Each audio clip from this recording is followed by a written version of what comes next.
But if I write something for you that doesn't sound like you, that's way more academic, or it's kind of snarky, and it depends on who it is. There's a certain tone, there's a certain voice. We need something that's ghostwritten by me to never be even thought about that it was. That's Someone right. needs to be able to read it and go, oh yeah, of course. So if they read something that you've published and they meet you in person, there should be alignment. There should be no incongruence there. And that's the goal, is to really capture that. So it's not about me. It's always about my clients and making sure that we're kind of putting forth what they have. And of course, I'll write it, but much like you have editing privileges, if they read it and they're like, I wouldn't use this word, or I don't know, I'm going to tweak. They always can tweak it, right? But and I think that the thing to remember with ghostwriting, it's a relationship, and there's a lot of trust. There is a lot shared. There's a lot shared with me that never makes it into a written form, because they're sharing their lives, they're sharing real stuff, and so I take that very seriously. There's definitely an element of confidentiality. And like I said, it's not about me, and it's not cheating, because I am just helping you translate something that is in a verbal form into a written form. So there's no cheating there. Welcome to the RockstarsRocking podcast, powered by Voluntary Disruption, a show dedicated to people who are crushing their business and life goals. These are bite-sized conversations with leading rock stars in their respective industry who are pumped to share their story to help drive you to the next level. So, are you ready to rock? Speaking of rock stars, here's your host, Eric Silverman.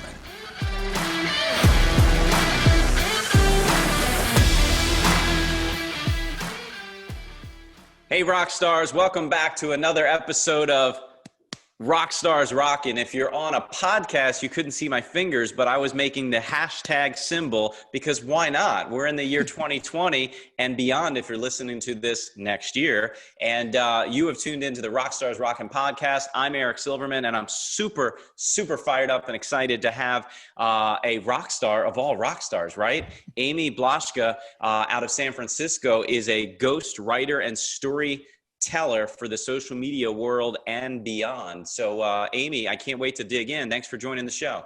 Thanks for having me, Eric. Absolutely. So, these are bite-sized episodes designed to be about 15, 20 minutes. So I don't want to waste time. If you don't mind, I just wanted to start getting right to it. Let's jump to it.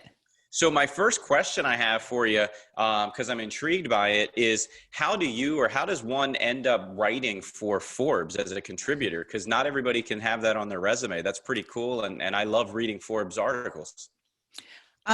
So much like any other thing, it's really just about pitching yourself, right? So it's figuring out the proper editor, because Forbes has a bajillion. I write for the leadership careers section. So figuring out that person. And then, if you want to be a contributor, you have to be a writer. You have to be somebody who likes to write, who wants to contribute. So when you pitch yourself, it's really about selecting an angle that on Forbes, they call it your swim lane. Sort of what's your beat? What would you be covering, and why you?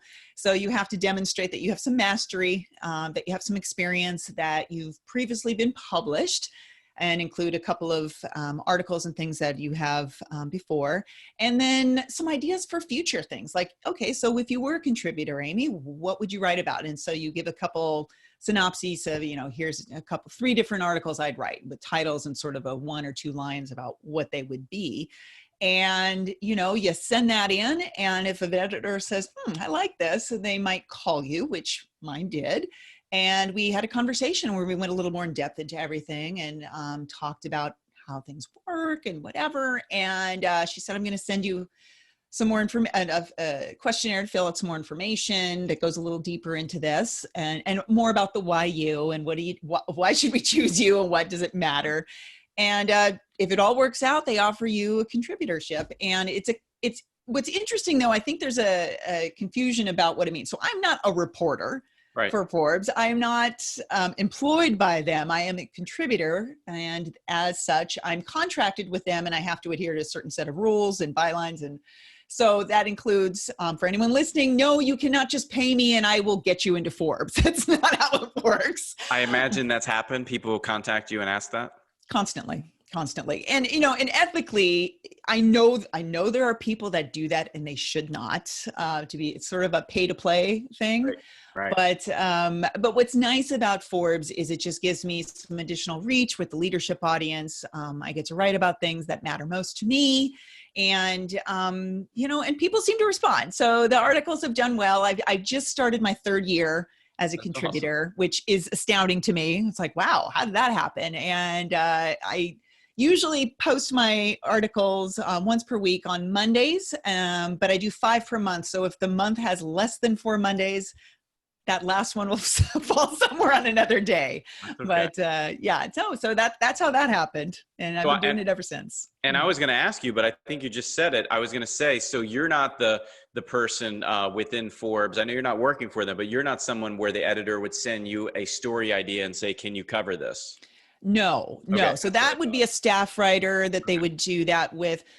But the editors are great. They say, if you ever run a story idea or you need some help or you're kind of considering, right. They've been very accommodating, but I haven't had that need or issue before cool. To do it. And maybe that just means I'm old and I've been doing this long enough, but they've been great. But I think that's part of, people say, well, you can do this or get me in touch with this person or get me published and if you do want to be published in Forbes or featured, I would suggest pitching or having your PR person pitch you to an editor. And if they think that there's some relevancy and value there for their readers, then they will put you in contact with a reporter, someone who can actually cover you.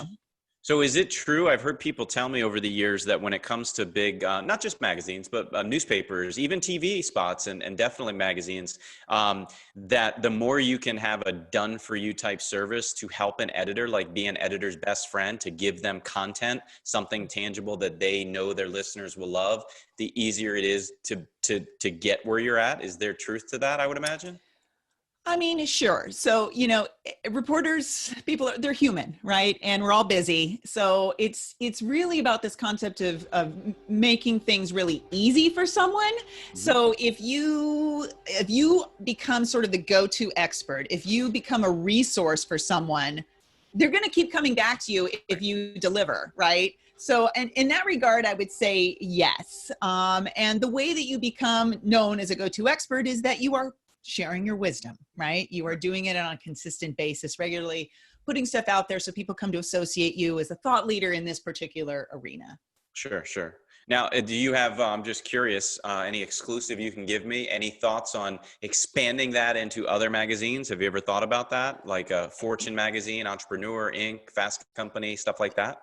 Yes, I have, but it's all about my bandwidth, right? So I'm a one-woman show here, and while I enjoy writing the articles, they do take time. And with a client roster, I have to prioritize them first, right? So I mean, there's the writing for Forbes, there's the writing for clients, and there's my own writing too, my own content. So there's I like it. Forbes has been good to me. It's been great, but certainly I wouldn't exclude it from kind of a future thing, but juggling it and kind of going, okay.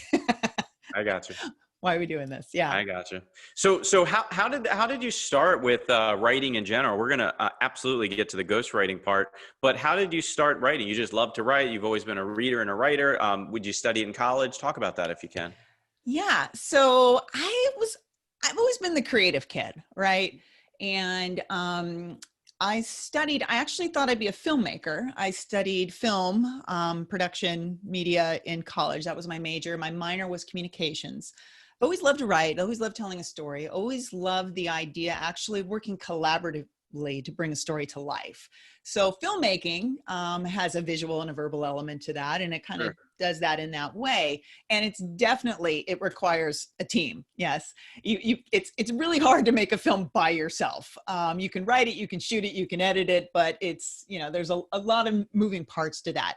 But I've always found myself to be in a liaison role, in kind of in the center. And I speak many different languages. I can relate to a lot of people. I can kind of translate and do that. So that seemed like a natural. And it was very interesting to me for that reason. Now, that said, after I graduated, shockingly, I could not get a job as a filmmaker, right? No And way. yeah, it's amazing. So what happened is that I was like, okay, well, what is close? What's related? What's sort of, adjacent to this? And something that was creative, I thought it was, I kind of became, I'm going to call it like, agency land, where you're an ad agency, marketing, all these things that you require some creativity and have that element still of storytelling. So I began that journey, and that was great. And what happened was, because I love people and I'm pretty good at working with them, I didn't become the copywriter. I became the account person, the strategy person. But because I could talk to an art director, I could talk to a copywriter, but I could still talk strategy to a client. I, again, was in that role that I could talk to different people. And because I like and enjoy working with people, I rose up the ranks. I, was a branding consultant, and it was the same thing. I loved it. And I loved being around all of that, but my heart was still kind of like, oh, I want to be the person that's actually creating, right? Not just around, which was still cool. You're part of it, but you're not the one actually doing it. And then this was all pre-kids. I have 2 daughters. And when I was pregnant with our oldest, at the time, I was traveling all over the country as a branding consultant. So I'd go to Atlanta for Coke or General Mills in Minneapolis. And while that's exciting, that's not very conducive to having children and, that travel schedule. So after I had her, I took this huge leap of faith, because I was home for a while with our oldest, and then decided it was time for both of us to talk to people our own age. She needed the social environment. So I was like, what can I do? What's close to home? And I ended up, like, literally, I feel like I fell into this job as a CEO of what's called a destination marketing organization, which is tourism travel. And it seems like, how is that even related? But it was talking about telling the story of a destination and inviting people in, visitors, to come and experience it. So, and it gave me a chance to be the CEO, to build a team, to kind of build up the story. And I loved it. And the people in travel and tourism are very service-minded. And it's hospitality, right? So it's all about that. So it kept me there for like a decade. I mean, these people are great. And then I was like, okay, I was further and further and further away from, like, the creative stuff that I love to do. And I left that and went out on my own and had a consultancy. And the last thing I did before moving it completely to writing was I did an organizational audit, which is as sexy as it sounds. And, I discovered you can be great at something and be miserable. So, I was well paid. I had clients. I was doing all the infrastructure, operational, blah, blah, blah, blah, blah, valuable, but it didn't speak to my soul. And it was like, I had some good friends at the time who were like, Amy, if you want to write, you're a writer because you write, and you just need to change the story you're telling yourself. And once you got over that fear and told myself, yeah, I'm a writer, and then you start talking about it, and other people, guess what? They believe you because you are writing. And, you get that, and it took a bit, but that was the biggest hurdle, and I haven't looked back, and it has been an amazing journey. And I feel so grateful and so blessed that I get paid to help other people bring their stories to life, to help create them, to help share them. I mean, it's the greatest job in the world. So fulfilling, because I get that component of working with people. I get the creative aspect of helping, tell their story in such a way. And it's like, wow, I'm writing. People are, it sounds really silly probably, but when you get to a point where you're like, it is possible to do what you love and get paid for it. Wow. And help people. So yeah, that's how it happened. So let's I love that. Let's talk about ghostwriting in particular and storytelling. I actually, I'm not a good writer in my opinion. I'm certainly no grammar expert. My wife is my resident in-house editor-in-chief when I do write. But I actually do enjoy writing. And I started building my brand about 6 years ago just by writing as a contributor for online information for my industry space, the benefits world, with the industry publications that are relevant that all my colleagues subscribe to. And I just kept doing it every couple of weeks, and I really enjoyed it. And I built my brand that way. People were reading it. I was getting great feedback. And then I got really busy. Good problem to have, but I got really busy because it was working. So what does somebody do when something's working? Sadly, a lot of people stop, and I stopped. So I wanted to get back into it. I hired a ghostwriter who helped me with part of the book that I was part of. And I hired a ghostwriter to help me with more articles. And it's been incredible. So I'm a big fan of ghostwriting, particularly for the articles and stories I want to share. But I'll tell you what, my wife thinks I don't know if she's over there. My Cheating. wife thinks it's fake. She thinks it's cheating. She thinks it's stupid. She doesn't get it. She's like, well, your name's on it, but you didn't write it. And she's like, yeah, you read it and approved it. But like, and I have not, and I love my wife, but I have not been able to convince her that it's me, it's my story, it's my brand, it's my article, and I have full editing privileges, and I can tell my ghostwriter to go back and change whatever if I have to. Has that ever happened? And talk to us about any and all of that, because I need my wife to listen to this.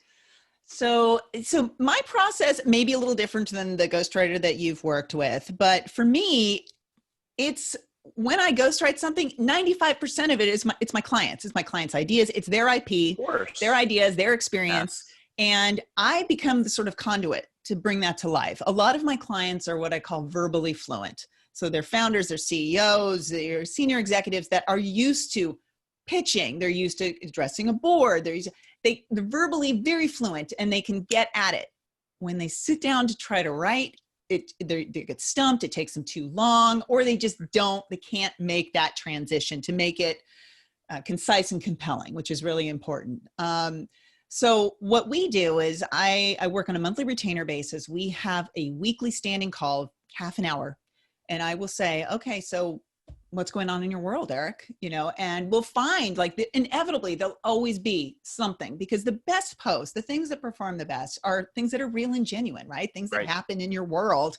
So they're the experiences, the insight, and these are leaders with years of experience. So there's plenty of, stuff to choose from, but it's always going to be something that's near and dear to their heart. And I think the other thing is that we are really careful to have the discipline to stay within their wheelhouse, right? So just because you can write about anything and talk, it doesn't mean you should, especially if you were trying to position yourself as an expert in a particular field and, a thought leader. So we stay in that wheelhouse. We can come at it from different angles. So I help them with clarity and then consistency and discipline. So those are the big three that I think matter. And clarity of message, certainly clarity of what do you stand for, what's important, matters most.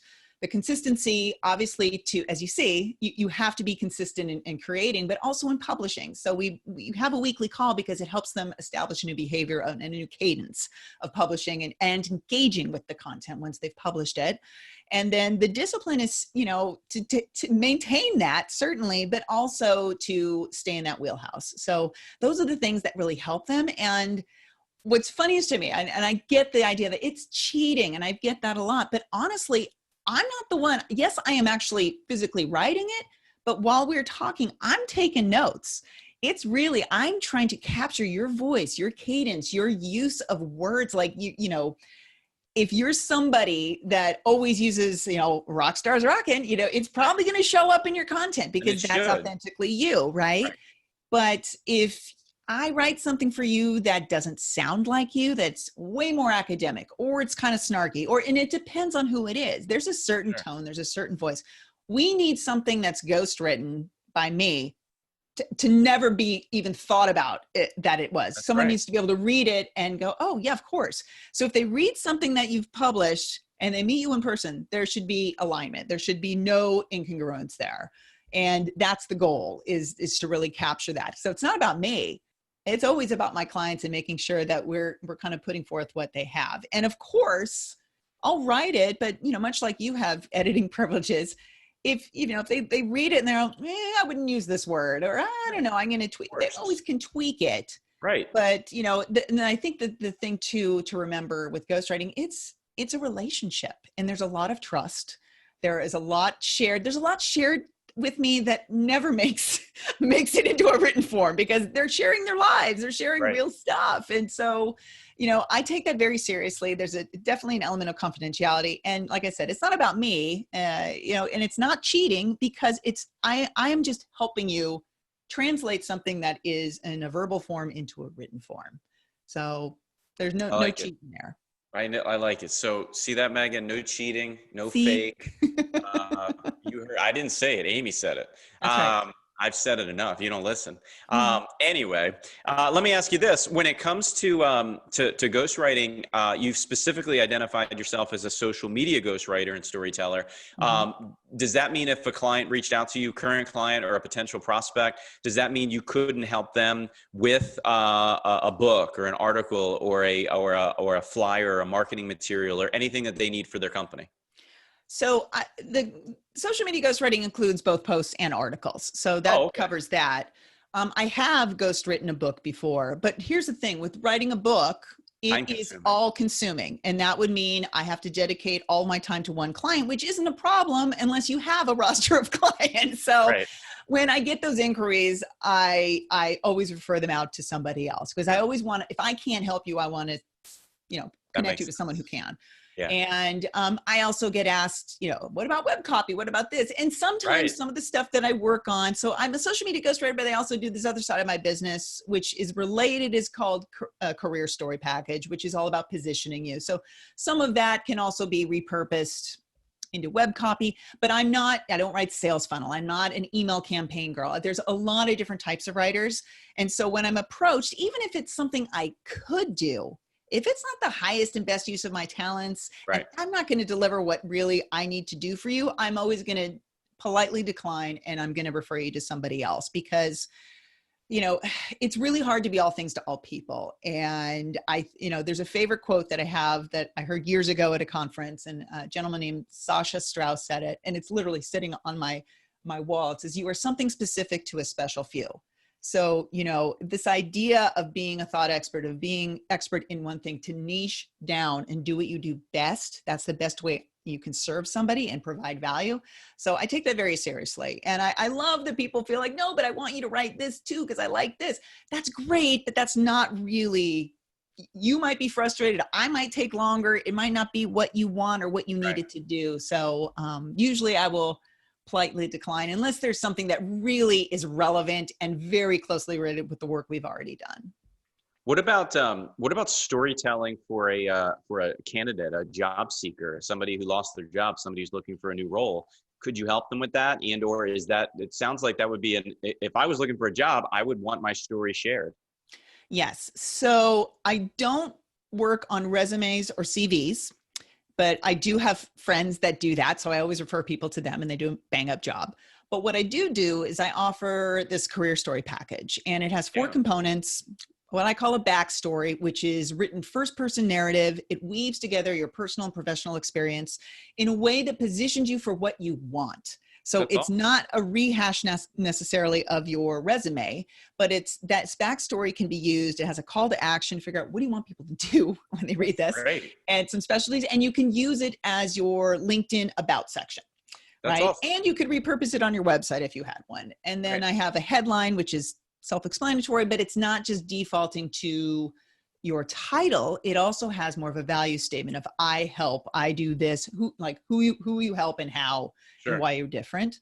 And then what I do, which is your most current role, just descriptive copy, and then a short bio. And the bio is written traditional third person. And it's designed not only for a job seeker, but when you do get that job or you are doing something, and inevitably, like we are doing, people are doing podcasts, people are, they might be eventually asked to speak, not just virtually. You're always asked for a bio, right? Sure. And it's like, oh, and in this way, you have all the pieces that are aligned and positioned in pointing in the same direction that help you kind of put your best foot forward and shine your light in the way you want. So a lot of people, unfortunately, have either had to pivot because of COVID, or they've chosen to, well, I'm going to go out on my own, or I'm going to try this thing. Why not? So that side of my business has actually gone up tremendously. Even if people are gainfully employed, they're like, you know what, I'm going to do this and get ready. Because I think as this, we get through this time, I'm going to, go out on my own and do my own like coaching business, or I'm going to do this, Right. or you know what, I'm employed, but I haven't, updated my career story since, 2004. And maybe it's, a chance to look at it, or it's like, I'm active on social media, or maybe they're publishing content already. But what happens is folks, they're like, oh, I like what that Eric had to say. And they'll click back maybe to your profile and be like, who is this guy? This doesn't sound like the same person. And you want that alignment, right? You want to make it easy for people to quickly understand who you are, who you work with, the value that you bring, and why you're different. And your career story is a great way to do that and help position you for that next big thing that you want. How often should somebody update something like that? Their bio, their career story, their LinkedIn, all the stuff you just mentioned? I mean, I would say at a minimum once a year, but certainly as conditions change, if you have a new opportunity, it's a fluid document. I think that's what happens is we don't update it until we have to. And then we're in a panic mode. It's sort of like a resume, like, oh, when was the last time you updated your resume? And like the original websites in the late 90s and early 2000s, they would just be the same for every company for 10 years. Yes, exactly. Right. So it's, you are not a static entity, and what represents you shouldn't be either. So, something like LinkedIn, you have the opportunity to, now they have the featured content where you can pin something there that keeps it fresh. If somebody has visited once and they come back, they might see something new. You always have the ability to kind of tweak and change. And what's nice is because you have that ability, you can test things too. So even if you don't work with someone like me and you decide to kind of change the way you're presenting yourself, you can see, well, gosh, when I did that was, did I get more profile views? Did I get any connection requests? Depending on what your goal is, you can see what works and tweak it and test it. It's never final. It's just, does it work for you? Is this really speaking to who you are? And you'll know when it does, because suddenly opportunities are coming your way. You have clarity for yourself and for others. And, I would say just keep at it until you get to that place where you feel confident enough. And if you're not there and you need help, there are people like me that exist to do that. Absolutely. Well, look, speaking of that, how can folks reach you? Don't go to people like Amy, go to Amy.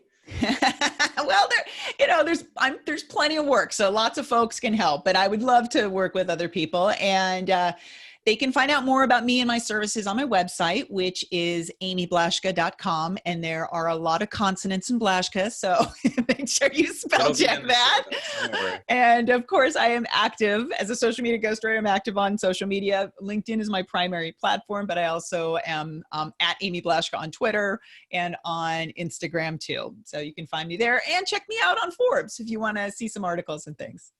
Absolutely. Well, listen, before we go, if you're a writer, I'm sure you're a big, you've got to be an avid book reader. Is there a favorite book that you can recommend everybody check out? Well, your listeners can't see, but there's a big bookcase behind me here. There are so many. I mean, this is the thing. I'm a fan of many different genres. So I love business type books, right? I love anything that really gets to the psychology of behavior, why people do what they do. I just read Captivate, which was really interesting. Oh my gosh. I love Daniel Pink. He's one of my favorite authors. Looking at my Brené Brown, just because she's amazing. But, I also love fiction. So I'm a big thriller advocate, and actually I'm trying to write one myself. So I think awesome. Yeah, the more you can read, it opens your world to new perspectives, new ideas, right? Even if you're like, oh, I don't think this applies. Even reading something that's fiction opens your brain up, right? It's not that it's so business, don't have to be so linear with it. It just it'll change your perspective in the way you think about things. So I won't tell you what to read, but I would encourage you to read. Absolutely. Leaders are readers is what I was always told as well. So everybody go check out amyblaschka.com. You can spell it with the show notes. You will check the show notes. It will be there. We will save you the trouble. As always, I appreciate you coming on as a guest. I said that to all my guests, of course, because we know you're busy. And thanks for being so kind. When I reached out to you and you came and you quickly came back and said, sure, you'd love to come on. I don't hear that every time. So I appreciate that. Well, you are a rock star, Eric. So How You're could the I say rock no? star. Me, you. All right, guys. Well, look, as always, if you're listening on a podcast or you're watching on YouTube, I appreciate it. Thankful very much. Please subscribe and turn the notifications on. And if you haven't already done so, please leave a review. 5 stars would totally rock. I appreciate it. And for everybody behind the scenes, there's a lot of people behind the scenes at the Rockstars Rockin' podcast. I'm Eric Silverman. This is Amy Blaschka, and you've just tuned in to another Rockstars Rockin' episode. And as I always say, don't just have a great day. That's boring. Make it a great day. Thanks, everybody. Thanks so much for tuning into this episode of the Rockstars Rocking podcast. If you haven't done so already, make sure you're subscribed to the show wherever you consume podcasts. And if you feel so inclined, please leave us a review. 5 stars would totally rock. Until next time, Rockstars, keep rocking.